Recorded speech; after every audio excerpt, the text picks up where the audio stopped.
Recording in progress. Okay. I will go ahead and call the meeting to order, and we'll start with a quick roll call. McKee here, Schultz. Here. Fatima. Present. Behrenkamp. Here. Nichols. Here. Perfect. We'll go on to the Pledge of Allegiance. If you stand and join me. Pledge allegiance to the flag of the United States of America and to the republic for which it stands, one nation, under God, indivisible, with liberty and justice for all.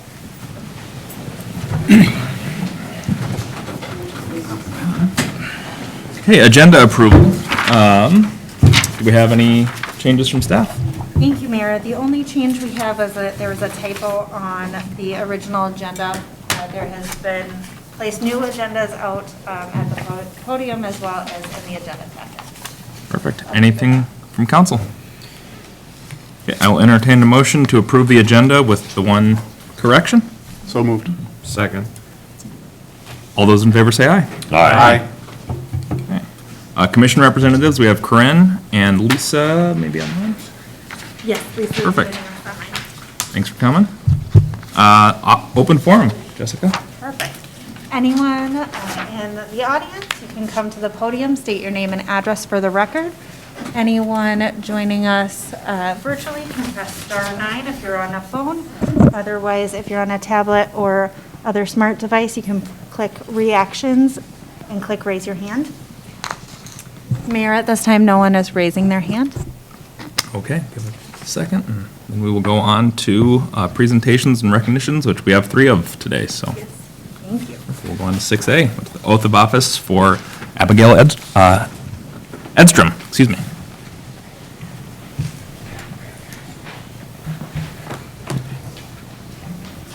Perfect.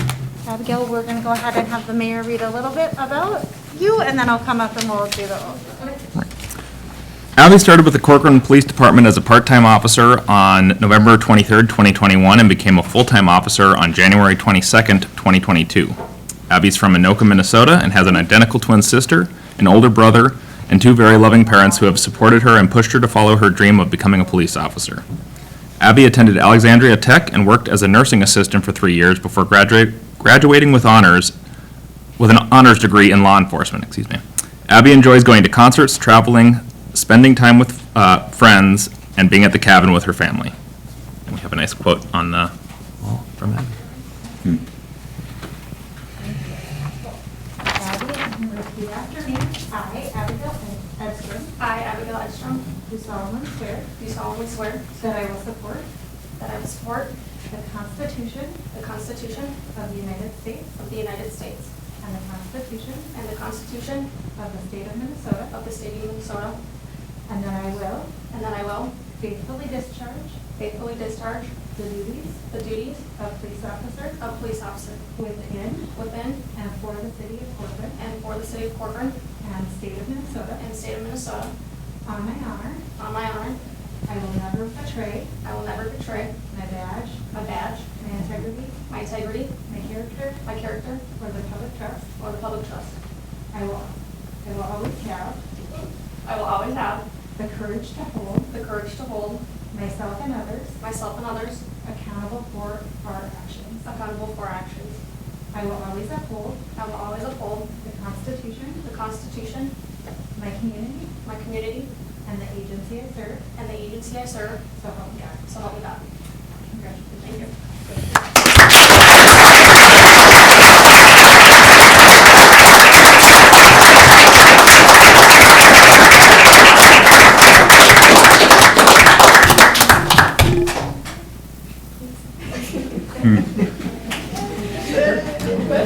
Oh, wait, we're not quite ready.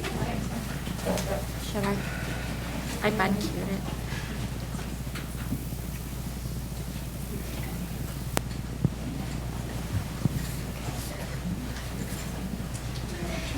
Number 2. I'm gonna switch the slides.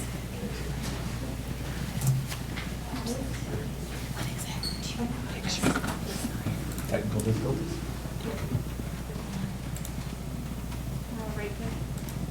There we go. We'll go on to 6B, which is another oath of office for Officer Spelcy. Tim was born and raised in Mankato, Minnesota, where he attended Loyola Catholic High School. He graduated from Minnesota State University, Mankato in 2000 with a Bachelor of Science in Law Enforcement. He began his law enforcement career in 2001 with Mankato Police, where he was a field training officer, EVOC instructor, peer support officer, and president of the Police Officers Union. Tim comes to Corcoran with more than 21 years of law enforcement experience. Tim started with the Corcoran Police Department as a detective on May 2nd, 2022. Tim is married to Jen, and they have 2 boys, Aiden and CJ. During his free time, Tim likes to cook, including competition barbecue contests. Well, There you go. That's the only reason. Love it. You can repeat after me. I, Tim Spellacy, I, Tim Spellacy, do solemnly swear do solemnly swear that I will support that I will support the Constitution the Constitution of the United States of the United States and the Constitution and the Constitution of the State of Minnesota, of the State of Minnesota, and that I will and that I will faithfully discharge faithfully discharge the duties of the duties of police officer police officer within and for within and for the City of Corcoran the City of Corcoran and State of Minnesota. and State of Minnesota. On my honor, On my honor, I will never betray I will never betray my badge, my badge, my integrity, my integrity, my character, my character, or the public trust. or the public trust. I will always have I will always have the courage to hold the courage to hold myself and others myself and others accountable for our actions. accountable for our actions. I will always uphold I will always uphold the Constitution, the Constitution, my community, my community, and the agency I serve, and the agency I serve, so help me God. so help me God. Congratulations. Thank you.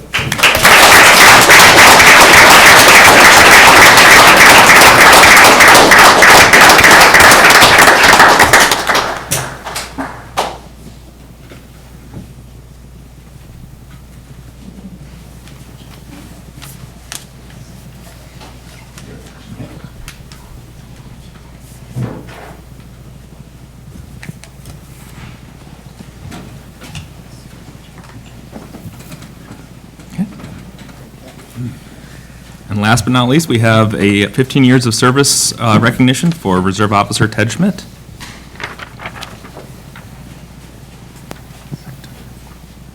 Alrighty. Ted started his Reserve Officer career with the Corcoran Police Department on July 1st, 2007. Ted was born and raised in Corcoran and continues to live here with his family on a farm with cows and pigs. Ted has been married to his wife, Sarah, for 22 years, and they have 4 kids, Maddie, Mitchell, Mara, and Mason. Ted likes to spend his spare time, when he gets some, ice fishing in the winter. A few things that we know that the Corcoran Police Department knows about Ted. He is a very reliable reserve and will always show up at a moment's notice. In fact, one time he even showed up on his birthday to assist in an incident for a neighboring agency, which is some serious dedication. Ted has worked numerous community events over his 15 years here, always with a smile, as you can see in the picture there. When Ted started with Corcoran Police Department, he did many ride-alongs with officers to learn as much as he could to better learn and perform his reserve officer position. Ted is a deacon at his church, St. John's, and he's a very active member of his local church. Ted and his family invite officers working the holidays over to their home on Thanksgiving and Christmas for dinner, and there was an incident in Greenfield where a man was shooting a gun. Ted took the family in a squad by himself to get the family to a safe location. Awesome. Thank you, Ted, for your years of service.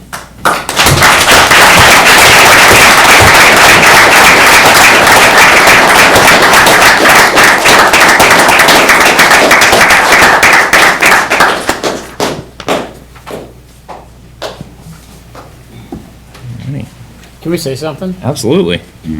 I see family and friends in the audience, and I appreciate your help and support at home.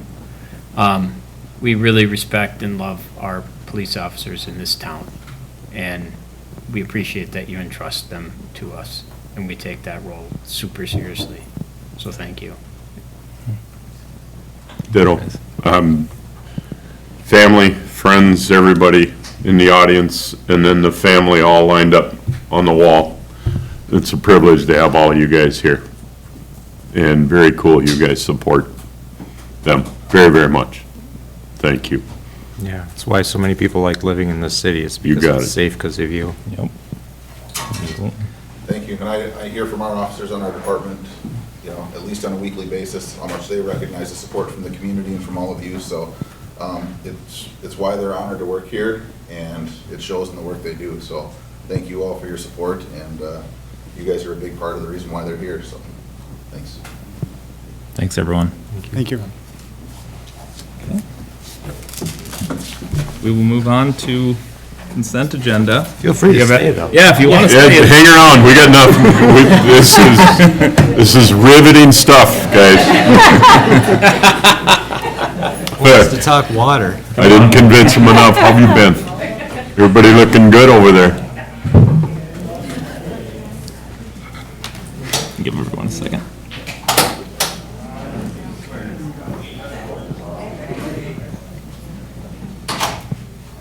Gonna need a bigger building. You're on about the budget. I know we You're on did. facilities committee. I had to say it. I had to plant the seed. Hopefully that's a seed that won't grow for a few years. Okay. Last few shuffling out. And we will go on to consent agenda, which consists of items 7A through 7H. Does anyone want to pull anything? Okay, then I will entertain a motion to approve consent agenda items 7A through 7H. Motion to approve. Second. All those in favor say aye. Aye. There we go. On to number 8, planning business. We have a public comment opportunity, and that is for 8A, the frontages and fences ordinance amendment discussion. Anyone joining us in the audience, if you want to speak on item 8A, which is frontages and fences, you can go to the podium and state your name and address. Anyone joining us virtually can press *9 or click reactions, click raise your hand if you're joining us from a smartphone or other electronic device. Mayor, at this time, no one is raising their hand. Okay. Then Natalie, do you want to get us started on this? Thank you, Mr. Mayor, City Council. I'll just do a quick summary of the staff report. Go ahead and do the next slide. So the frontages and fences zoning ordinance amendment is a city-driven project.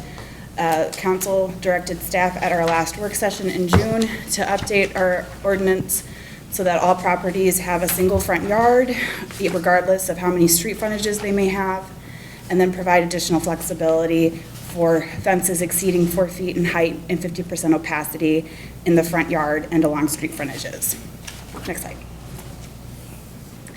So the proposed amendments in the report includes 10 definition changes, including deferring between a primary front lot line and a secondary front lot line, and then the secondary front lot line as written would be considered a side line. I think the other additional change is our definitions of front yard, rear yard, and side yard have all been updated to reflect, basically there's a single front yard and there will be a rear yard for every property as well. The only other one that's a change that we really didn't discuss before was modifying the lot width definition, and that was just, that's been a staff identified priority for a few years now, so that's just trying to make the most out of my time and take care of it now. So go ahead, and next slide. As far as the fence performance standards, the big changes were increasing the threshold for zoning permits, which we do to review fence locations that might conflict with a drainage and utility easement or other, like a sidewalk easement would be another example. We allow fences, the changes would allow fences of up to 7 feet tall and 100% opacity to go up to 25 feet of the primary front lot line or the principal structure setback, whichever is less. And then it would also allow fences up to 4 feet tall with less than 50% opacity up to all lot lines. And then also clarifies fences exceeding 4 feet in height and 50% opacity cannot interfere with a 30-foot site visibility triangle along all driveways and intersections. Next slide. Additionally, at the last meeting, there was discussion about having a perpendicular flexibility clause along an interior lot line that goes up to a secondary front lot line. So there is language to carve out this situation, and this is a first draft of the visual to kind of help explain the definition. I do think there's already some changes that I would like to make to it, but that's just kind of our first chance at it. Next slide. And then the report goes into several implications of these changes that I'd like to make sure that we are all on the same page with and on board with. Specifically, my biggest concern was the setbacks, because our side setbacks right now are pretty much, side setbacks are pretty much based on the understanding that they were for interior lot lines, not necessarily for along a frontage. So I think this does have some pretty big impacts to our county road setbacks. There's some inconsistencies that might not make sense with our side and rear structure setbacks, and then our parking and drive aisle setbacks. I think the rest of it is just kind of a matter of clarification, such as our drive-through standards in our downtown mixed-use district, the Southeast District screening and loading requirements. It's just confusing now that the secondary frontage would be considered a side. And then the other big, kind of going back to setbacks, we have landscaping flexibility clauses to reduce county road setbacks, and so there would be some impact there. And then we don't allow a sidewall height on accessory structures to exceed 10 feet without a CUP in our within our front yards. And so again, now that we're talking about making corner lots have a side yard along the frontage, that might be a little different. So I don't know if that makes sense, or it might. And then finally, I noticed that in our language for beehives, which is outside of our zoning code, it's in our nuisance section, or no, it's chapter 82, I'm sorry. But they make a reference as to how beehives should be located on a corner lot, with the understanding a corner lot has 2 front yards. So do we want to update that as well? And next slide. Finally, I just want to make sure that this is what we truly want with the perpendicular clause that we wanted to carve out. It is a little convoluted, might not make sense that Lot A gets to put up a 7-foot fence up to the property line where Lot B can't, on that same shared property line. But ultimately, we will do whatever direction. It's just more of, does this make sense to you? And next slide. Okay, perfect. So at this point, it's just a discussion and direction. And then depending on the discussion, we'll be able to ideally schedule either a second draft to return to you or a public hearing. Gotcha. Thank you. Maybe I'll start off with a quick thought, and maybe this is a massive oversimplification, but what's getting in the way of us maybe looking at just doing an amendment that has a setback specifically for fences that's at 25 feet? We could do that. One of the key directions that I heard was that we wanted it to make it so that lots only have 1 front yard. If we want to do just a 25-foot setback for fences from frontages, we can easily do that, and that might be the easiest solution. But if we have other goals, then we have to start getting into the more complicated definitions and things that I provided. Yeah, and I think you're right. That was some of the discussion before. That might have changed given the number of implications of the bigger change like that, but that's what we can chat about. I was going to go down that same road. Nice. I missed the first fence discussion, so I don't know what happened at the first one. At the second one, I'm comfortable with allowing fences to come closer and treating fences differently from structures. I would be reluctant to think about changes that would allow structure setbacks from secondary frontages to drastically decrease. I feel like we want to keep those corners largely like they are. But I think fences could be permitted at a greater degree of flexibility than current. Councilor Nichols, is that also the direction for county roads as well, or is there a different carve out for fences along county roads? I thank you for pointing out all of these complexities. No, it's good. This is exactly what we want you to do. This is right in Jeremy's lane. love language of the detail of I would like to keep, where there are county road setbacks that are current in code, in many places either 100 feet, or if they do extra landscaping at 60 feet, I would keep that the same from county roads. So I would have a separate setback for counties, whether it's front or side, just to keep that consistent everywhere. So it doesn't matter whether the home is oriented in one direction or another, the county roads are still going to maintain that degree of openness that we like for the rural feel and wildlife corridors. So, when you were gone, and we went over this, it was I think that it was me, I'll just say, I think if you have 3 roads, if you live on an isolated street, and there are 3 roads or roads on 3 sides of your houses, you have, for the sake of the code, 3 front yards. And I drive around and I see like really weird circumstances where people have 1 front yard, but their side yard is like the equivalent of a front yard, and even their backyard is on a road, and they have like weird garages next to the road because that's not considered their front yard, but it depends on which street you're on. So, I remain super adamant, about that if you happen to live on 2 streets, you have, for the sake of the code, you have 2 front yards. But I lost that vote. So, I haven't heard Alan or you speak, or I haven't heard the full discussion, but I can't stand this new code. What's being proposed, like? in the Yeah, staff but, report? yeah, I mean, it seems so silly to me to have anything, if there's a purpose to the code, front yard, side yard, backyard, outhouse, hen house, it's all the same if there's a street on it. You know, that's your front yard, so is that, so is that. Sorry, you have 3 front yards, because who is to say what's your front yard, and the impacts are the same regardless of what you happen to call your front yard. Right. And we end up I with gotcha. janky yards with weird buildings and structures that don't fit. But, so.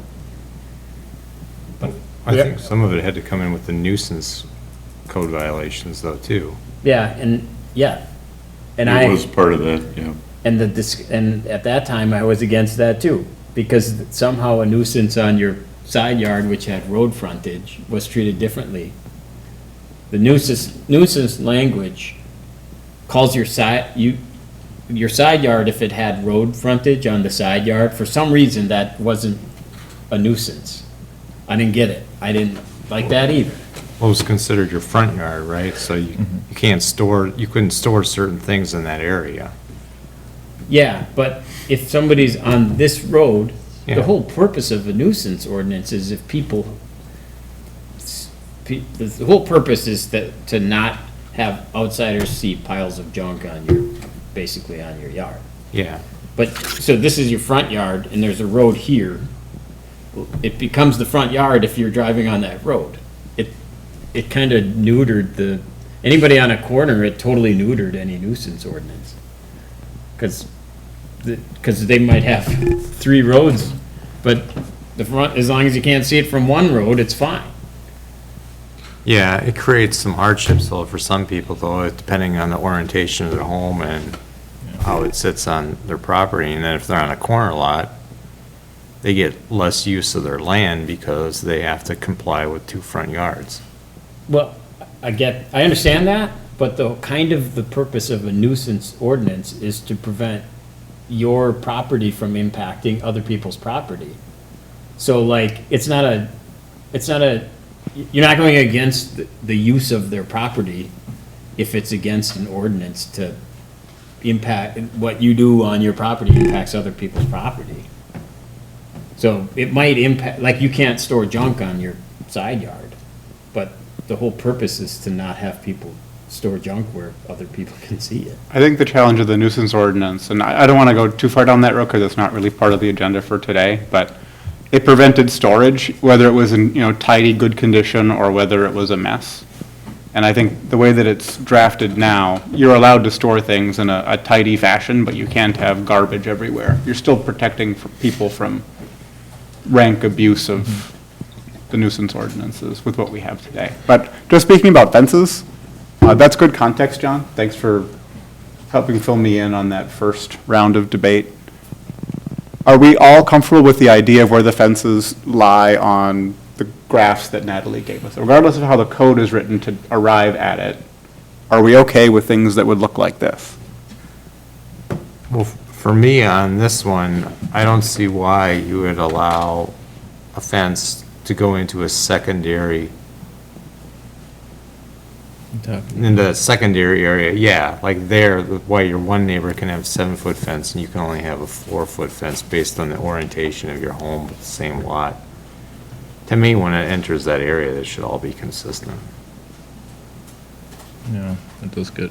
It's because they want, because I'm not like, this isn't, I don't want, this isn't like, I'm not throwing you guys under buses or anything, but that's why I didn't want to, or that's why I didn't want to have one front yard, because that's what that leads to. Because that's the front yard for Lot B. Yeah, but if you didn't have that at all, they would have to stay, what, 50 feet back? Right now. In the rural residential and our urban reserve, there's a 50-foot setback for fences, yeah. So, and I guess was there another part to the question? I apologize. I think what Counselor Bottom was saying is the reason why he doesn't want, basically Lot B's front yard is Lot A's side yard, and so Lot A can now, if we're just talking about fences, it's probably a little less concerning, but if we're talking about structures, and with the new definitions, Lot A would now be able to do accessory structure up to 15 feet to the secondary front lot line, where that's Lot B's front yard. So I think that was Counselor Bottom's one of his points. But then as far as what this currently shows, you're correct. So basically it's a shared property line, but for some reason, under this code, Lot A would have the ability to put up a 7-foot privacy fence up to the street, or up to the property line on the secondary frontage. Lot B would have less of a right to do that. So if Lot B was the one that wants to put up the privacy fence, they would be at the mercy of their neighbor. So that inconsistency I wanted to point out, that's all. Yeah. I think I'd like to avoid that inconsistency if we could. Because we talked about, you talk about a, what do you call it, lot frontage? Or the area basically between the home and the primary lot line. I can't remember where that was. Are we talking about the definitions? Yeah, there was a definition of that, which basically called the area out there. So we have a lot frontage definition, which just clarifies that anything that's along a street is a frontage. And then we further classify with the primary front lot line, which is primarily based on, for existing lots, it would be based on their street address and their primary driveway access. New lots, it would be, for corner lots specifically, it'd be based on what is the shorter width, and then we would assign the address and driveway access from there. So that was the definition of primary front line, is that what you mean, or was there something else? Maybe I misread it, but I thought we were talking about an area between the front, in the front, basically the area where you have grade in.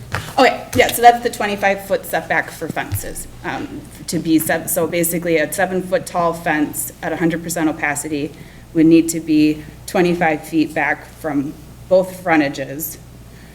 The only difference being, and this is why we had to kind of do a secondary, it gets convoluted, so I don't know exactly, if we're not talking about changing the lot definitions, basically what we could change to this, it would be 25-foot setback for that type of privacy fence. And we could do that along all frontages. But if we're talking about. And that's what the mayor talked about, was a 25-foot And that would be a much simpler change, but Yeah. as soon as we have like this perpendicular clause, we have to start defining primary versus secondary. And so that's where things start to get a little more convoluted, but we could get away with that if we're gonna keep everybody having a front yard based on street frontage, it's your front yard. And if we just have a straight 25-foot setback for fences, I think that would definitely simplify things. And then what does that do to defining front yard related to clutter in the backyard? Is there a, So clutter in the backyard is our nuisance code, and I to. That's a whole different thing. Nichols' Doesn't point, need we've to already be part of addressed this. that, Yeah. yeah. And if we want to revisit it, we can, but I would say this is, what we're looking at right now is specific to structures and fences. and then my last question, where did beehives come from Oh, on this? because so I was just trying to, for consistency. Okay. Talking about, everybody has one front yard, beehives was another area. Got it. Where we don't allow beehives on either front yard for a corner lot. Yeah. If we're not, it was just a matter of consistency, but if we're not going to do that Right. anymore, it's irrelevant. Thank you. Yeah. Oh, sorry, bud. Well, I was just gonna say, sorry to interrupt, but, so are you proposing we just not have secondary versus primary and just go to 25-foot setbacks? Are you talking to me? Yeah. Because that'd be the only change from what we had Yeah. originally, right? Yeah, and I think on a front lot, you can't, what that would disable is people from building 7-foot fences along road frontage. Yeah, when we just. But yeah, I mean, to answer your, I think ahead. I'm right, but correct me if I'm wrong. Counselor Bottoма, last session, we had a lot of back and forth about what we'd want on that secondary frontage, and we decided that we didn't want privacy fences. At that point, we didn't want privacy fences to run parallel. There was some discussion about maybe letting it go perpendicular, which is what this is, but I think we're moving away from that. But, so, I think, yeah, if we're looking at simplifying it, it'd be a 25-foot setback specifically for fences, unless it's a county road, is basically the direction I feel like I'm getting right now. Okay. To further clarify that, So that's for Yes. the, But we're going basically then from a 50-foot setback to a 25-foot setback without any other changes. Correct, unless, so it's 25-foot setback unless the underlying zoning district has less of a front setback, because our. It's either 25 feet or what the primary structure is if it's less than 25 feet. Correct, because our urban districts, it's only a 20-foot setback, I think, from the front, so, but that's just for privacy fences. correct. You just can for do a privacy. 4-foot fence that's 50% opaque, up to the property line still? Correct, yep, we would just want to still do a zoning review. I do think our zoning review should be updated. It's a little arbitrary right now at 6 feet. I do think my recommendation still stands that we change that, because 6 feet, none of our easements are that small, so I don't understand why we're concerned about it when it's 6 feet to the property line, but not when it's actually 10 feet, which is our usual easement side. So I think, especially if we're going to significantly reduce privacy, or significantly reduce the setbacks for such a big structure that has the potential to impact drainage, it makes sense to update the threshold for review. That makes sense. I guess I don't see what we're accomplishing much by just, if all we're doing is lowering the setback, we're just pushing fences closer to the road. Or allowing, not necessarily that it's going to be the case everywhere, but giving more flexibility with that. If it seems like a lot of work to allow a fence to move closer to the road based on one petitioner's. Well, I think it's change there've been a few people, it's a while now, but there was some There other was up. someone off of State Yeah. Road that had proposed something. Yeah, Mr. Mayor, Council, I definitely have conversations with people on corner lots all the time. In the 50-foot setback in rural and urban reserve can feel really limiting, so I think 25-foot setback might provide some relief to allow them to carve out some privacy in their front yard, especially if they're along a county, or I guess not a county road, but if they're along a busier road, they might really appreciate the buffer, like, because I think they feel safer. I think they feel like the sound's reduced by having more of a privacy fence in that front yard, especially if they Yeah, I can consider- understand too, you're giving yourself more actual usable yard space by doing that. Yeah. But there, what was, if someone can remind me what the issues were with setbacks with the nuisance thing that we proposed changing the wording of what's a front yard. Counselor Schultz, you would like me to clarify the front yard definition in the nuisance code? Well, it came up when we had complaints about our enforcement of the nuisance code. People gave examples of living on corner lots where So, the nuisance code, because they had two frontages, had a negative impact on them. Well, it was related Yeah, to one so, property down here off of Hackamore, right? it was a. In that neighborhood. so it was RVs, that was a big one. So the RVs couldn't be stored in the front yard. Trailers. Yeah, trailers couldn't be stored in the front yard. And so basically the front yard, But we addressed that. Yeah. Allowing so many trailers and so yeah, much exactly. within a certain percentage of your front. But it seems to me there was other things that people brought to It was us. also like piling wood, I think was another one, and then and then I think it was just, like storage of vehicles is another one, like you can't have that in your front yard, you could potentially store something in your backyard if it's operable, but I think again, it comes down to like RVs and stuff, it's more where you see that. So Alan, was your question about that initial request that we got in January to change the ordinance? Not for fencing. Oh, okay, you were talking about. We had people come to us and bring up issues of when we had code enforcement, Gotcha. specifically related to having corner lots. Yeah, a lot of that And was RVs. it seemed like it didn't make sense that the code applied only because they had a corner lot, where if their house would have been orientated just, with a single lot line, they would have had the same stuff in the same spot, and it wouldn't have been an issue. Yeah. I think part of that had to do with what was actually usable space to be able to store like an RV or trailer on, given the orientation of their house. Yeah, it seems to me it wasn't related to RVs, but I think the RV thing we resolved with the changing of the. Yeah, I agree. but- I think we did a couple of things to resolve it, because we allowed them to store some rec vehicles in the front yard, by right, and then we gave corner lots the ability to do additional storage in their backyard. But I do believe the big sticking points at that time were RV storage and wood piles, if I'm remembering correctly. Okay. All right. I mean, I would hope to have accomplished a little bit more with this than just changing the setbacks of the fence, but.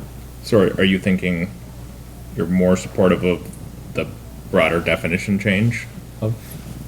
I guess I'd have to go back and look and see what the issues were on why we thought at the time that redefining what a front yard was as having a single front yard made sense. So this is particularly related to a request that we received on January 27th, related to a zoning ordinance amendment request due to a code enforcement issue On a related to a fence. fence. Yeah, no, but, yeah. So that really stemmed this discussion to get it to where it is today. Yeah, at that first meeting, the council was hoping that redefining front yard would address his issue. If we could define front yard in such a way that his driveway access and street address had nothing to do with the front yard. So when I brought this back in June to kind of try to point out, like, that's exactly where his front yard is, like, I wouldn't consider anything else his front yard. Even if we went into this road of having a secondary frontage versus a primary frontage, like, no matter which way you cut it, that is his front yard, because that's where his driveway access is, that's where his address is. So I think at the June work session, then the direction was to still try to get it down to a single front yard for everybody.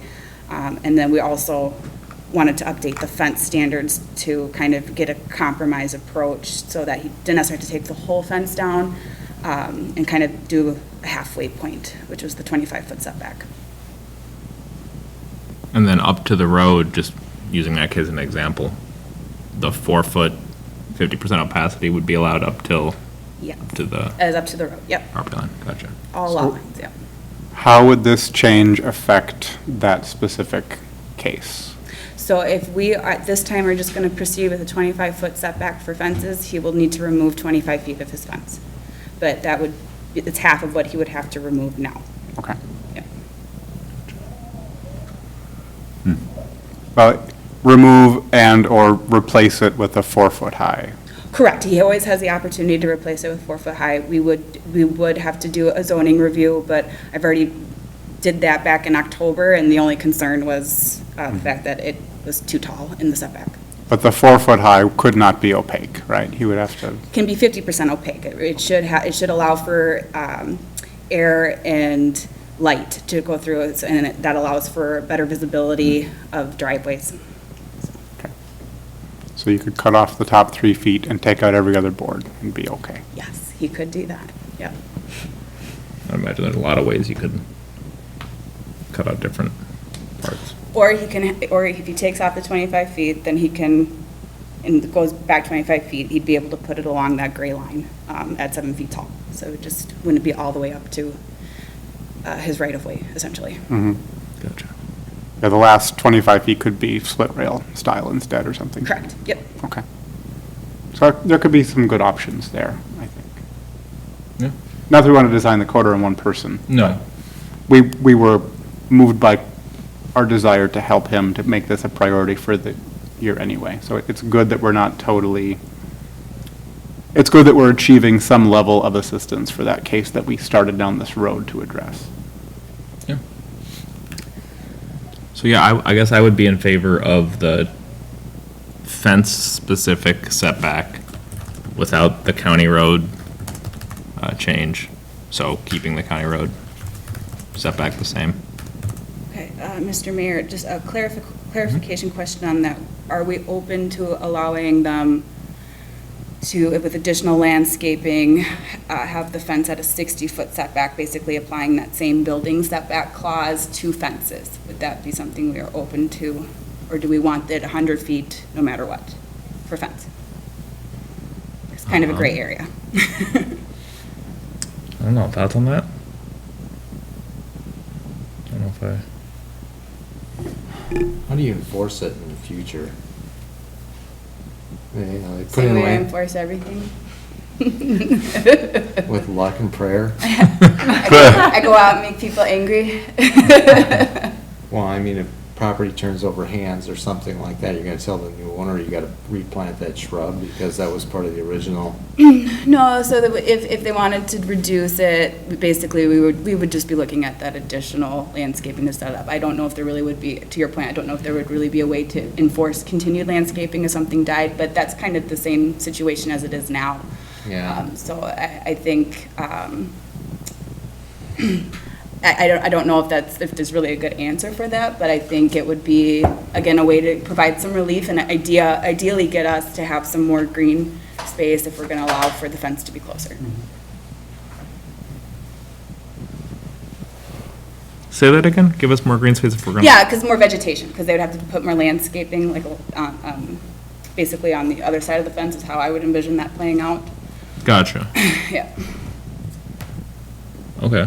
Yeah, so that's their trade-off. They have to choose to spend money to get more land. Right. But they would have to do that for like a garage that they wanted to set back closer. I mean, that's how, we have that building flexibility clause today. We're not, the only thing is, do we want to have that apply to fences as well? And We're giving it an option, I guess I have no. I mean, you could put the landscaping threshold so high that people would either really have to make it worthwhile for the city for them to take it on, or you're impairing them so much that they choose not to. Could we include language like that for the planning commission and have specific discussion on that at the planning commission to get their feedback? Sure. Do you want that, so would you want to do a public hearing on it and have them comment on it, or do you want Well, that's me what to I'm take it trying first to planning commission for discussion? I think do it as part of the public hearing. Because Right. can we Can we present it with? Yes. Planning Commission gives feedback and we could remove it if, Yes, yes, I can do that. I can, so basically, I'm just, at this point, I wouldn't make too much changes other than just clarifying in our landscaping clause that it would be structures and fences. And then we can have them comment on that. As long as I notice that clause in our public hearing notice, or include that part of the code, that should be fine. And if we take it out, that's not going to be a problem. okay. Then I'd say we do that. And then also adding in the language that you suggested about some of the permitting or, The zoning review. yeah. Okay. Yep. And then just to clarify, we don't want to do the perpendicular clause anymore. Correct. I think that creates too many issues. Okay.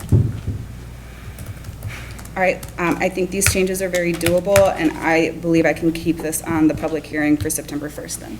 Sounds good. Excellent. Anything else then on that? Okay. We'll move on to unfinished business. We have another public comment opportunity for 9A and 9B, which is the water supply, architecture, the treatment, and St. Therese City Center Drive grading. Thank you. Mayor, anyone in the audience who wishes to speak on these items can come to the podium, state your name and address for the record. Anyone joining us virtually can press *9 or click reactions on your electronic device and click raise your hand. Mayor, at this time, no one is raising their hand. Okay. Then we'll go right on to 9A, which is the water supply, architecture for water treatment. Thank you, Mayor. We have Ash here to present for us, and Ash, I've got some of the designs up for you here. Great. Well, thanks, thanks for having us. This is a follow-up to the work session that we held, what day is it? In the last month. And so we're trying to narrow down these architecture options for the water treatment plant. And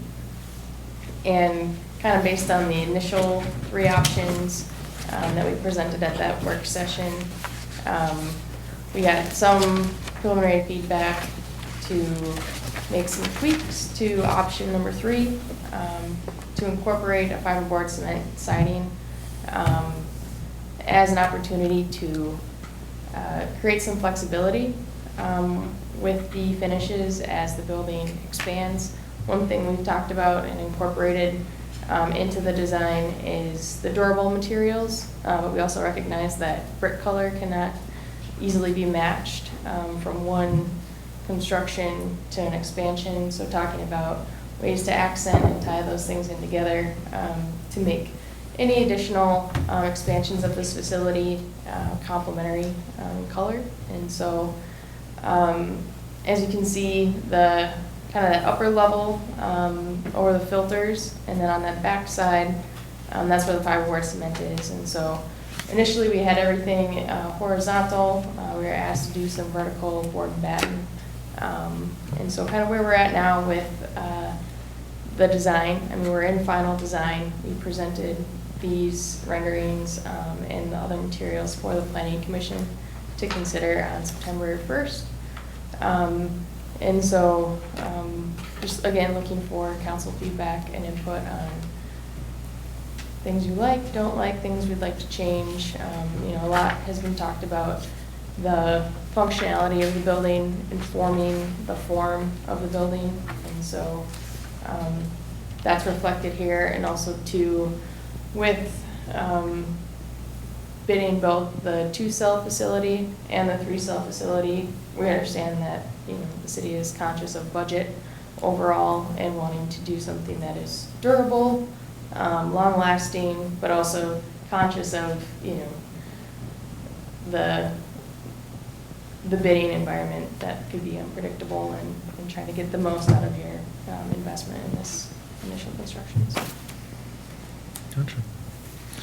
Maybe do you want to highlight a couple of the differences between like the 3A and 3B options? Yeah, certainly. So I think what we have shown here is if we can go back maybe one more slide. This one? Yeah, I'm trying to. Okay. So there's 3A, 3B, 2 cell, 3AB, 3C, 3 cell. That's tough to say fast. Okay. All right, so I don't know if we might have missed one of the third rendering. So there's 3A, and 3B. So 3 was presented at the initial work session, and all of the siding was just horizontal. So you can envision that. Like this bottom portion. Right, yeah, so that was all horizontal all the way up to the metal roof on those 3 sides. And then 3A incorporates all of the siding vertically in the board and batten layout. And then 3B is a hybrid of vertical and horizontal because, kind of looking at 3A, it might seem a bit overwhelming with all the vertical board and batten on that large north end of the building. So just some, kind of quick, easy renderings that we could do to stimulate some discussion, see what you like and don't like, and just talk about it more in general. Gotcha. Thank you. Any initial thoughts, preferences on what's laid out or something entirely different? Go for it. All of them are clean, very nice. My only thing, and everything, all 3 are fine with me. I like the ones that are more, the longer vertical. Was that B? Hey. A? 3A, yeah. On the north side there. The only concern and the only question I have, we show no, is this air conditioned, is this anything, where are the utilities, or roof units, those kind of things gonna be done? Are they on the back side of the building, on the ground, those kind of things? Sure. I don't wanna break up the clean lines Right, that I yeah. see above and what you've done here, but obviously we need some, Yep. does Yeah. it need air conditioning with all that cool water in there? All that cool water is a very nice natural air conditioning unit. So if you can look on the east or the west side of the building, this side. So, this is the side that's gonna face 116. Yep. We'll have the parking wrapped around on the south side. So we've deemed the west side and the south side are pretty sides of the building. And so what you see here, in terms of things you'll see on the exterior are those vents, those exhaust fans on the side. Yep. So that's the true size, those round vents, and then the vertical ones on the brick section. So that's all you'll see on that side. There will be no other air conditioners or anything like that. Okay. We're taking advantage of the space above the office, which is in the tan section. There's quite a bit of ceiling space there that will locate the Anything needed Yeah, is gonna anything be, that's kinda so needed for the actual roof habitable is, there's a 4-foot drop from the actual Yeah, height of there's the a- wall down. That's where all your utilities, whatever they're called, Yeah, is it's gonna a be. 3-foot Cool. parapet wall with and all we have are some exhaust fans, so there's nothing that's gonna be up on the roof that needs to be maintained or anything on the roof. Self-heated, self-cooled. Mostly, yeah, I mean, there's unit heaters and things Yeah. like that, but, it's very temperate due to It's water. just so clean, so nice. In terms, did you have some? Oh, go ahead. I was just thinking in terms of the 3A, 3B, or the original 3. I think what you were saying, Dean, the vertical.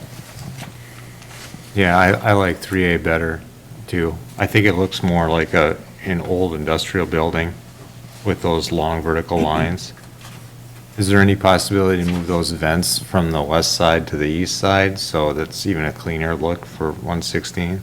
Yeah, and that's a thing that we tried to consider, but in general, we want to have the clean air all on one side of the building and the dirty air on the other side. And the thing that prevents us from flip-flopping them is that fact that we have the chemical storage on this side of the building. Oh. And so that's there on the driveway so that they can get access to that.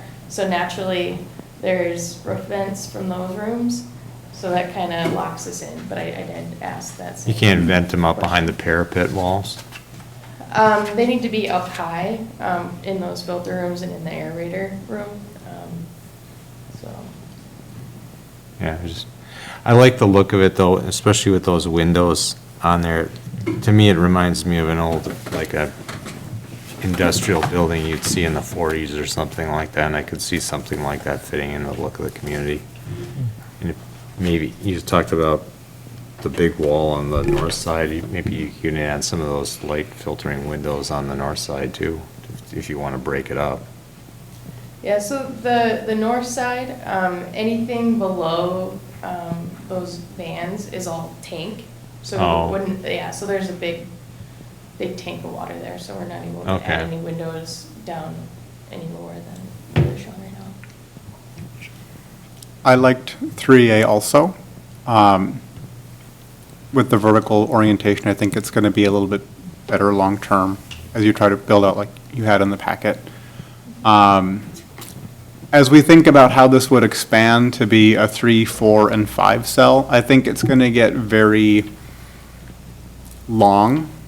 And I think having some kind of a feature that you could repeat periodically, like over every bank of cells, like a side dormer or a cupola would add a lot of distinction to break up that long line as the building scales. So I'd like to start that, I think, at this point with what we would be building, whether it's 2 cell. But other than that, I'm fine with the basic design.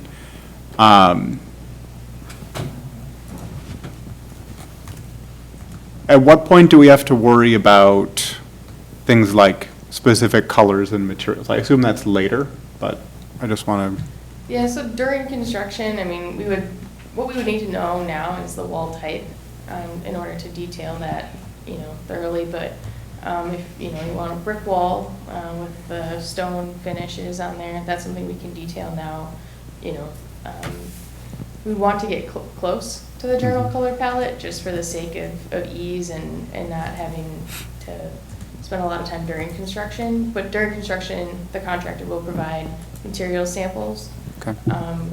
But yeah, they'll always ask, well, what color, and I don't want to make that decision, so I'm gonna bring the samples and make Kevin make the decision. But if we generally know what direction we're in, and again, that the work session, try to have kind of some opposites to kind of flip the palette and make it a lighter color or whatever. But if this is a general theme that you like, that would be good input. But if there's other opinions, like, no, I want it to be more all tan or something, or. I was thinking like whites and charcoals would look really sharp together, but you'll always be able to get white siding. The specific shades of taupe that we might choose, you might have a harder time with. We could just go to corrugated steel. Make it look like a silo then, right? That would be my only input. I think it looks good it has that old feel to it, like it's been in the community Been for there a long time. a long time versus something you just plopped in that's brand new and modern, right? So that's kind of how I like that. I mean, to me, this is like a cross between a fire station look and a old industrial building look. More hip to the older part than I am to the newer part, but. Do you think that barn looking thing could have the angled, look like a barn? Yeah, have the roof come down a little bit farther and kick out a little bit. Have the hip. You know what I'm talking about, Yeah. right? The Like a hayloft? hexagonal. I sent a picture to Jessica. I don't know if she has it. I do, I was just pulling it up right now, actually. I was just gonna say, is the 3-cell, Should are the 3-cell renderings up there? Because that does show, a little bit longer building, and it can speak a little bit to your question about the expansion a little bit. Still too. So there's the 3-cell. And one of the pieces that could help break this up is, There you go. this is actually a stairwell, and at some point we will need a stairwell for egress purposes. And so that's a piece that, could be a different accent. The rest of the building could be a different shape, and you could have two kind of boxy looking things on the end with the roof line in the middle. It doesn't need to just I know we're talking about it just extruding out, but I definitely hear your point about the pitched roof kind of getting very long. Yeah. So, This was the image There you go. that we had sent. yeah. Can't you make the roof like that? I can definitely bring it to our team to discuss what the implications of that be. I mean, I think in Doesn't have to general, look it's just, exactly like you know, that. it's constructability and, we might have to look at snow loads and things a little bit more closely, but. That barn's 100 years old. It could probably handle some snow loads, I suspect. Yeah, Let's I think it indoor would, I think county it would to look get more cool if snow they than have us. something like that, because you got an old farmhouse sitting right up the hill from it too, right? Kind of Yeah. fits in. Yeah. In a barn. In a barn. Yeah. Yeah, make it look like Brian's barn. I think it's just a balance, because I think something like that would likely be more expensive, so we'd have to cost out the look versus the cost, which is certainly, that's probably the biggest implication, it just, we'd have to evaluate the cost, because it gets a little more creative. It costs a little specialized, bit. A little more customized. Costs a little bit to be the coolest town ever. I think that's just the balance we'd have to review a little bit and have a conversation about. Yeah, and I mean, I think it would be kind of difficult to provide a detailed cost estimate for you to compare off the cuff. And so if there were some alternates just for that roof line, like if that's the only thing you were like, you might want to, you know, just see what it would cost, that's something that we could incorporate into a design and again, add as an alternate option. Yeah, I'd support that, using that. 3A as kind of the baseline, and then maybe looking at adding some sort of features like that as an alternate that we can take a look at and see what the actual cost is. So, yeah, I mean, I definitely want you to have real numbers associated with that and understand the trade-offs of what that might be. Would a feature like that, can you make it functional so that there's actually, you know, you could lower the sidewalls and put your tanks more in the middle or something? I don't know, and make it so that it isn't all wasted space? Yeah, so I mean, If we went down that route. Yeah, I think the footprint that we have is pretty dialed in for the function. Like, we wouldn't want to artificially expand it because that's going to add a lot of cost.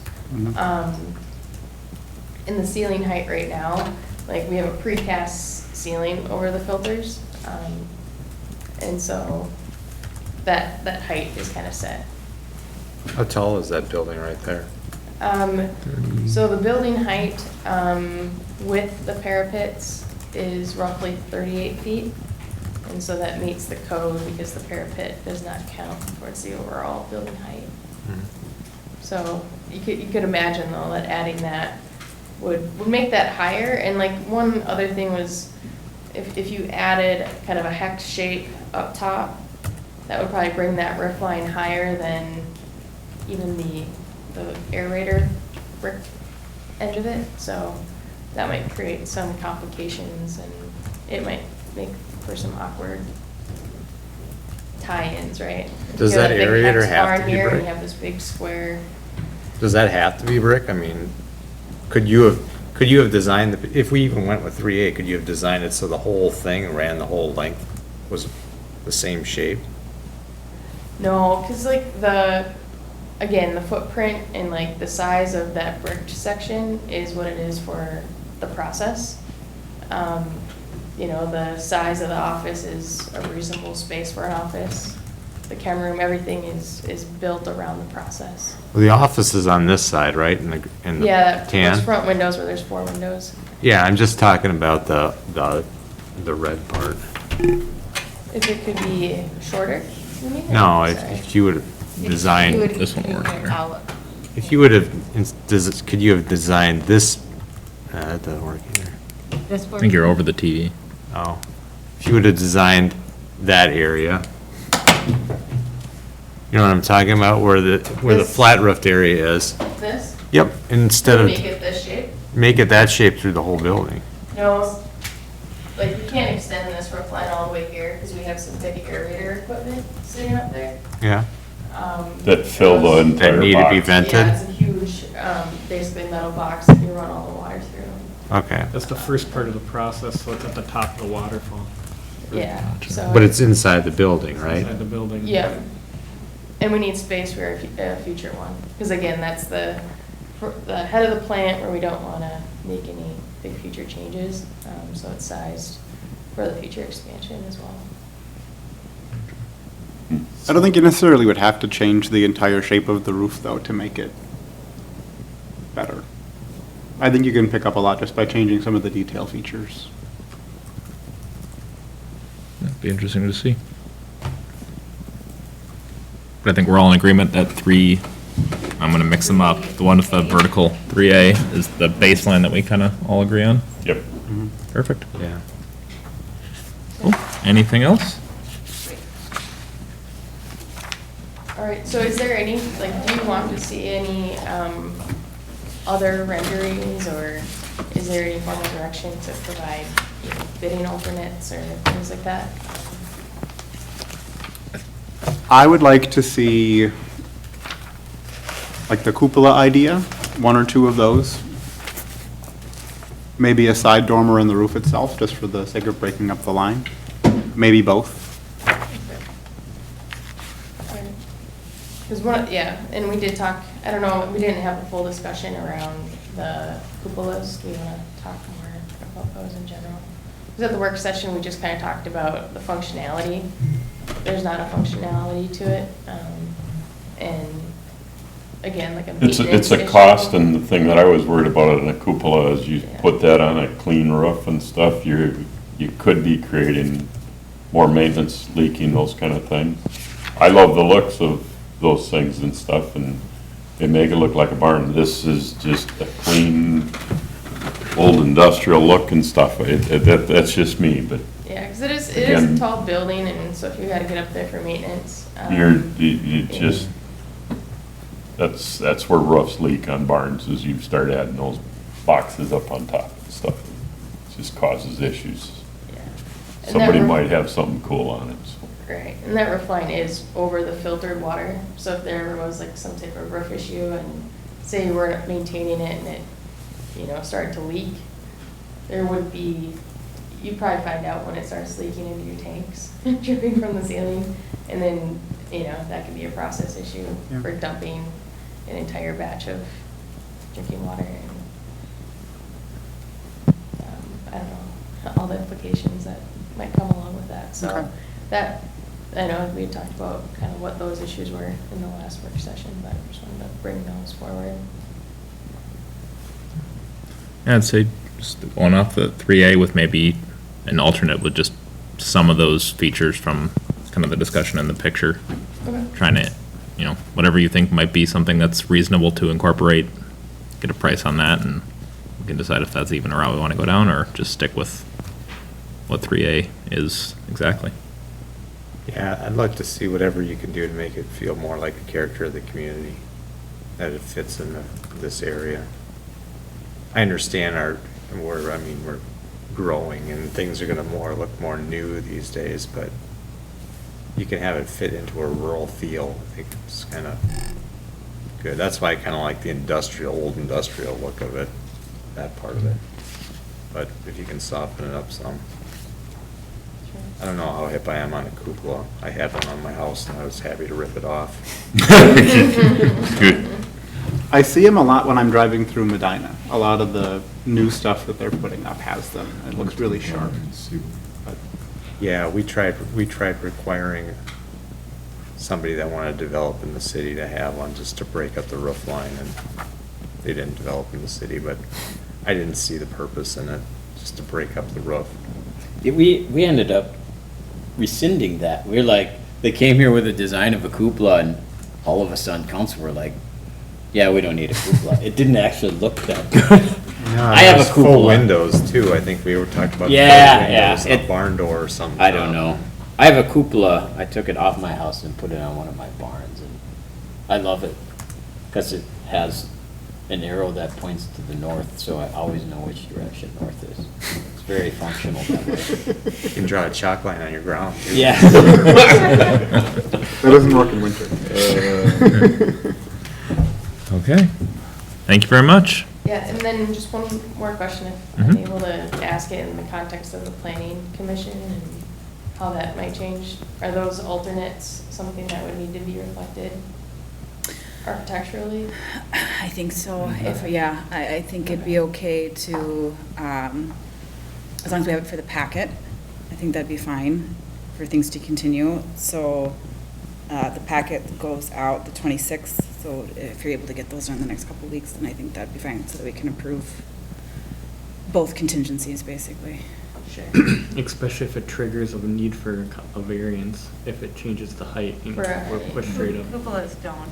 I know they don't, but if that art design or something they come up with, we're right up against it, we don't need it right now. If some of these architectural enhancements trigger that, we would need to run that through planning commission.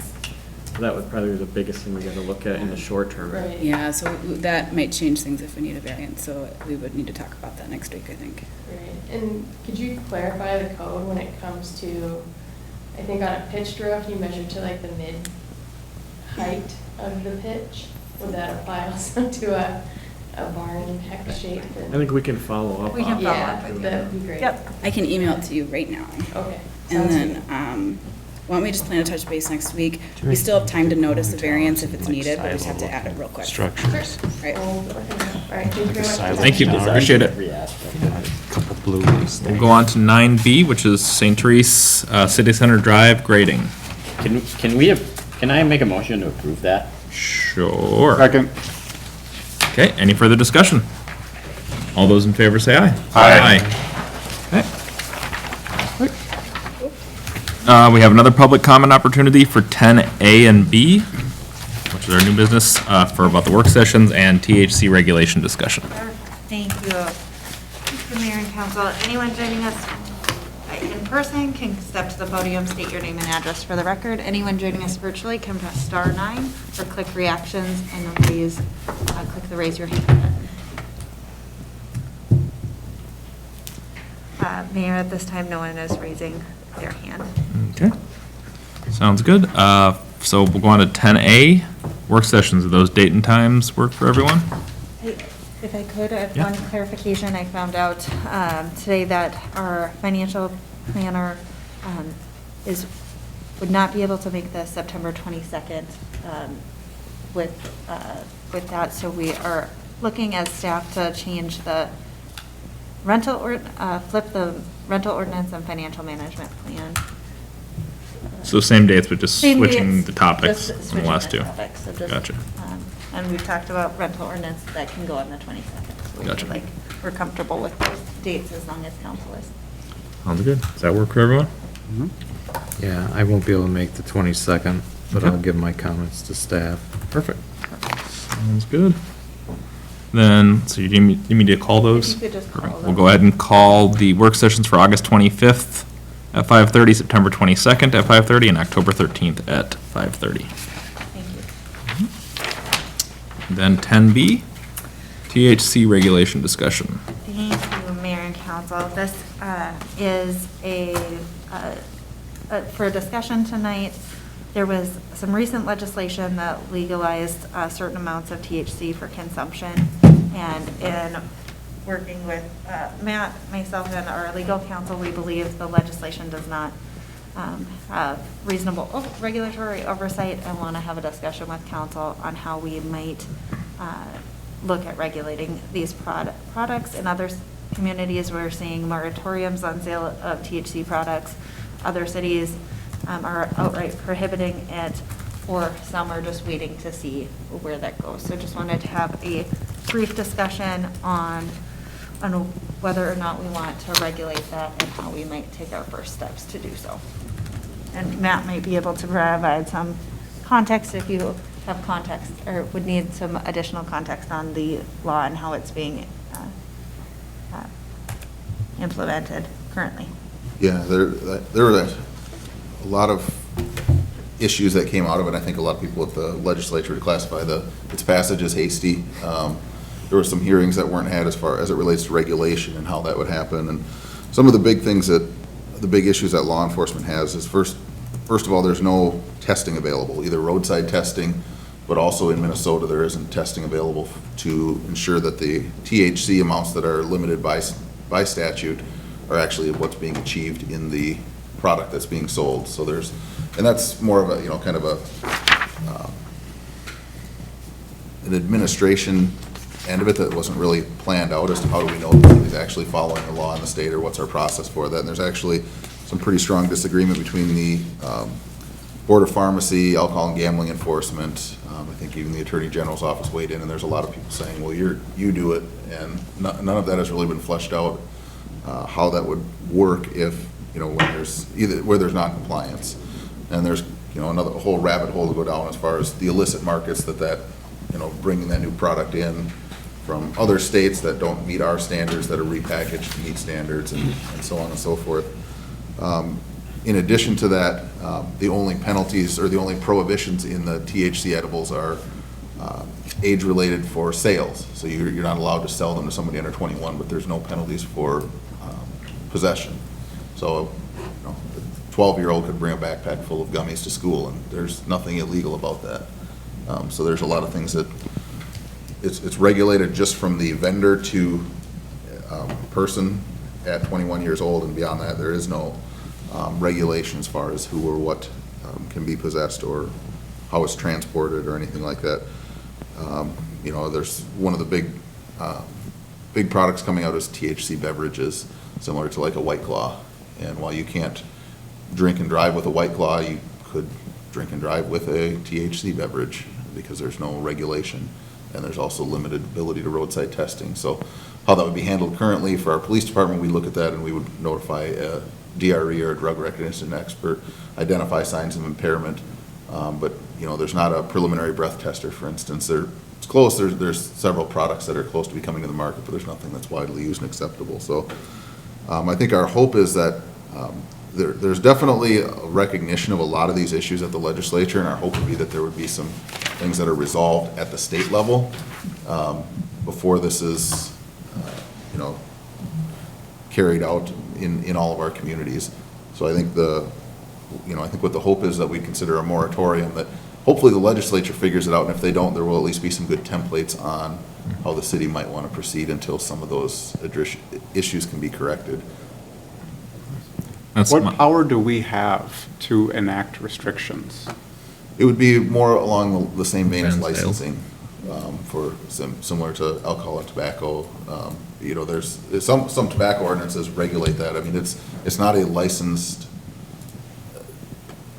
to my knowledge, it's not a fully licensed product, but we could only regulate the sales. So for instance, we wouldn't be able to regulate, possession. If somebody were to buy it in St. Cloud and come to Corcoran, we're living with the state law as it's passed. Mm-hmm. But I think what our hope is also is, as many of the cities across the metro are kind of wrestling with some of these same issues, a lot of them are passing moratoriums, and you kind of end up being the odd person out for the ones that don't have it.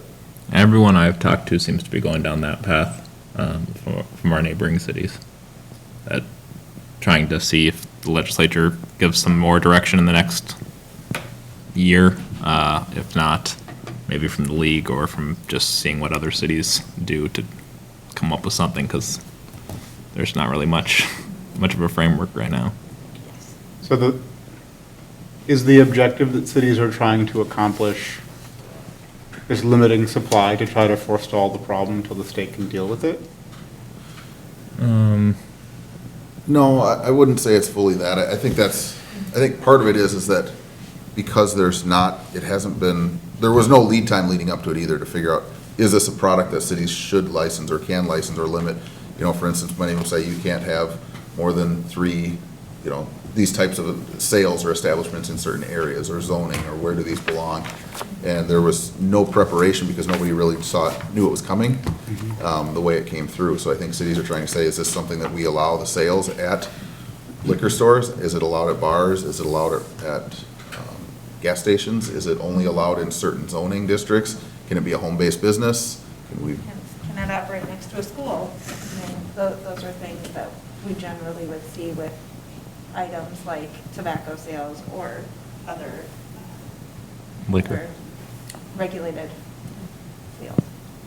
Yeah, I think to your point, I think everybody believes that it is or should be or will be regulated in some way, but there is no regulatory framework that came with it. Mm-hmm. So I think that's what the hope is that trying to identify that regulatory framework, but also not be the odd one out, that if your neighboring communities have it, now you have 15 places in Corcoran because all the surrounding communities don't have them, which, without that regulatory framework, and now 15 of those businesses, it gets a lot harder to reel back in when you're, when you get farther down that road. I get that objective. I don't fully comprehend under what grounds what are we putting a moratorium on if there's not a Sale. license required to sell it? Sale. So it would be the sale. We can do that? And we can do that. The city attorney believes we can do that, and other cities have done so. So it would be under the authority of the Minnesota statute 462.35. That is the current language, and so we are able to limit it. I can pull up the statute itself here, but we believe the city attorney has reviewed it and believes we do have the authority to do. Been quite a number of cities that have done that. Oh. We have the ability to do well, that is an interim ordinance, that section of code. Give me just one more second. I kind of get where you're at on that, Jeremy.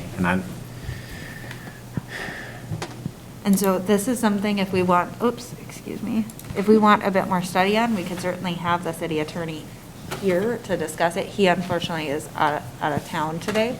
So it's something that we could have him speak to, and what he's seeing other cities doing and what is our ability to do so. This was just a discussion to figure out if we want to take any steps, what our next steps would be. So this was very initial, get feedback and determine if we want to take action. What's the downside of not having a moratorium, but of tying it to liquor licenses? I think we just need to take action to do so. Right now, we just need to take the actions to do so. And we haven't. What happens in the time until then, until that's in So- effect? Yeah, but I mean, we're just controlling the sale of the substance, right? Yes. There's nothing we can do to stop it from coming in our city. There's nothing we can do to stop impairment, it sounds like. Yes. So people will still bring it into the community and consume it, probably still drive on our streets. Yes. I guess my question is can we just, instead of eliminating it completely, eliminate it or limit it to only establishments that sell intoxicating beverages on sale? And then, we still have the same enforcement issues. We don't really change anything other than maybe we bring more business to our on-sale liquor establishments. Yeah, I think we don't. What's the benefit there to public safety of having a full all-right ban versus selling it in a controlled area? Well, I would say there's a detriment to public safety when you're the only community in a 5-city area that sells them. I mean, you get that saturation and all the issues that go along with any of the controlled substances. So if we had the only bars within, in Hennepin County, then you have the only bars in Hennepin County. You can imagine how that changes things. So you kind of become the THC destination, I guess, if you will, if you're not not part of the crowd on that. Yeah. And I think there's a lot of public safety impacts as it relates to driving, but also age restrictions. So now you have 18-year-olds that are going to the liquor establishments to consume, and Well, they'd have to be 21 to purchase it there, right?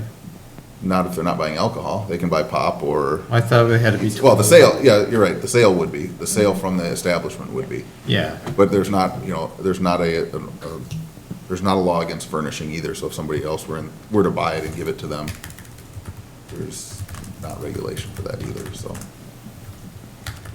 I guess if there's the concern that we don't have infrastructure to cover the sale of it and the enforcement, I'd be fine with the moratorium. But otherwise, generally, I don't really have a problem with going down the path of licensing it to only places that are allowed to sell intoxicating substances. And I think that might very well might be what the outcome is after a moratorium. Exactly. I think the idea of the moratorium just allows us to figure out how we'd want to license. So, or we could wait to license until we could do, if we don't do a moratorium and do a licensure, we could figure out where that wants to be. I think where we want it to be. It's easy to do a moratorium, and then if 2 weeks later we have some language, it's just, it just buys us a little time to, Yeah, we can repeal the moratorium at any point. yeah. Matt, can't you give a ticket for, driving while impaired? Even if there's no, even if there's undetectable chemicals on their body, if they can't stand up, if they can't do, I mean, if you deprive yourself of oxygen and try to drive a vehicle, like you can get a ticket for that, right? It's just under a non-intoxicated, it's a different language. Yeah, you have to show what the cause of impairment was. Yeah. But yeah, you can receive a ticket for driving, that's what a drug recognition expert does. There's not a lot of them in the area, and it's, they're kind of hard to find, but our officers can make determinations of impairment and arrest somebody for that, and then, get a blood test to determine that level of impairment. As a follow-up to your limiting it to or to places that sell intoxicating liquors, I don't know that it's fully clear yet that these are being viewed in that as a recreational intoxicant, as much as they are, they're talking about, a lot of the narrative circulates around people with the need for it for either some sort of pain management or something like that. That's why they're talking about regulation, potentially some of the regulation through the Board of Pharmacy. So you could see it being regulated, depending on which way the state goes on this, regulated more like a pharmacy than a bar. So we may be able to tie it to pharmacies? Or the state might. The state might. The state would have to do that? Yeah, I mean. We couldn't impose zoning restrictions. Well, You could impose zoning restrictions on We it. could prohibit it and limit it, I'd want to confirm with the city attorney, but if we limited it to licensure that required a pharmacy, even if we don't have a pharmacy, that would be prohibiting it until. Then somebody could just create a pharmacy. Yes. Well, you'd have to have a licensed pharmacist, right? You'd have to go through I don't all know that what the process. regulation on, the definition on a pharmacy is. You could have is there an official state that, we all know that usually a pharmacy has a pharmacist. Usually it involves prescriptions, but to call yourself a pharmacy, do you have to have a pharmacist? Or could you just sell like THC and cough syrup? Or whatever, I don't think you could sell medical marijuana on the streets of Corcoran and call yourself a pharmacist. No, you didn't, but I said a pharmacy. It depends on what the Well, you official could- definition Okay, is. so you put on there John's Mobile Pharmacy on the side of your truck. Well, you could, right? If it fits the legal definition of pharmacy. I don't know what the state's definition, I don't want to give, since I don't know the definition of a pharmacy, I don't want to give an unknown entity the ability to sell THC in our town, because all of a sudden, who knows what that's, like, before we do that, we'd want to just find the qualifications, because. Yeah, I mean, I would think that would be heavily regulated to be able to call yourself. Call yourself I a would pharmacy? I don't know. I don't know. I think either way, the hope is that the state has some further action, Yeah. some sort of direction at some point. So looking at the cited statute, Yeah. this is the same statute that we use to apply the moratorium in the Northeast District. Yes. It's focused around the comprehensive plan and changing zoning ordinances. I think it's official controls, because we also were able to cite in the Northeast District that we were looking at water infrastructure, which had nothing to do with our zoning ordinance. So I think it's when you're looking at official controls, which includes our city code. Yeah. So if somebody had a business in town and they decided to expand to include this kind of a product, what is the enforcement mechanism? So it really relate to the mechanics of what the moratorium and what the language looked like. This was really to find out if there was an appetite to consider that. If there was a moratorium, I would assume it would be either, Yeah. So you, it'd be an ordinance violation or it'd be a local, basically a local ordinance violation, I believe, depending on how they wrote it. Yeah. So is that- What would happen if someone sold tobacco without a license in Corcoran? Same. Well, that is regulated. That's the difference, right? Tobacco sales are regulated. It's illegal to sell to somebody under 21, and I'm sure there's other things related to that. Here, there's not a regulation that we're trying to enforce with the ordinance. We're creating regulation with the ordinance. So what's our power to enforce that? Yeah, Yeah. so that would be a little bit of a city attorney question. I do have part of the interim ordinance that John drafted here. It relates to definitions put into the Minnesota State, Section 151.2 of city, or of state law, does talk a bit about enforcement, but that could be a question that we could have for. The moratorium would prohibit it, and then violating that prohibition would be an ordinance violation, I'm assuming is how they would. Under Section 4 of the interim ordinance, if they were to sell it, it would be a misdemeanor. Gotta go to petition the state. And we have the power to do that? Declare something a misdemeanor in our ordinances? That's acceptable? Yes, we do, if in other sections of city code, if you're to break other sections of city code, a misdemeanor is what that's the most we can do. There are some. We definitely have that misdemeanor. authority. I think cities there are certain things that you can do, a misdemeanor or a gross misdemeanor, but most city ordinances are all misdemeanor violations. Usually gross misdemeanors are reserved for if it's a aggregation of repeated violations or something like that is usually what the gross misdemeanors are reserved for. Okay. So I assume there'd be some kind of a fine with that? Is it jail time? What is the consequence?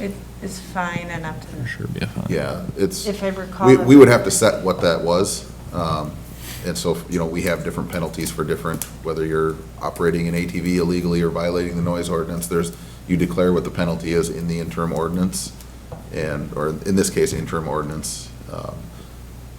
So that would be set by the, anything less than, a felony is the only thing that's a year or more, so a gross misdemeanor would be less than that, and then a misdemeanor is typically going to be far less than that as well for your penalties, so. So yeah, I would be supportive of the moratorium route for now and see what. So if you would like, we could adopt this tonight, or I could work on putting it in the packet for the August 25th meeting and getting answers to your questions related to enforcement. I feel like since this wasn't in the packet, we shouldn't do it today. And that is, It's fine with me. it was just more so to get a discussion, and so John was able to provide this for me after the packet had come out. Let's plan on putting it on the 25th. Thank you all. All righty. Appreciate it. Thank you. Staff reports, anything of note? No staff reports. Sounds good. City council schedules starting to pick up a bit. Should be a busy fall. It should be a busy fall. At this point, we have planning items on the 25th and September 22nd, and at this point, October 22nd looks to be a busy meeting with at least one or two of the industrial preliminary plats. Gotcha. Sounds good. There's nothing else. I will entertain a motion to adjourn. Just a Oh. question. Yep. Can you give us any sneak peek on what O'Brien concept plan is? That is a property of, I always forget the street. Rolling Hills at Thank 55. you. Yeah, 55 in Rolling Hills. And they are looking to do a industrial building for they have headquarters elsewhere in Minnesota, and then they would be basically relocating their headquarters there. So it's just for a single building. It's the company it's the company developing it, so it's not a true developer developing it, it's a company. And, yeah, So that's Is that the property directly across from Medina Storage? Northwest corner of Rolling Northwest corner, Hills yep. and 55. And just below the hill from the dry storage facility, basically? Garages too? Yes. Yeah. Yeah, kind of just southeast of garages too. Yeah. Okay. Thank you. Anything else? I'll entertain a motion to adjourn. So moved. Second. All those in favor say aye. Aye.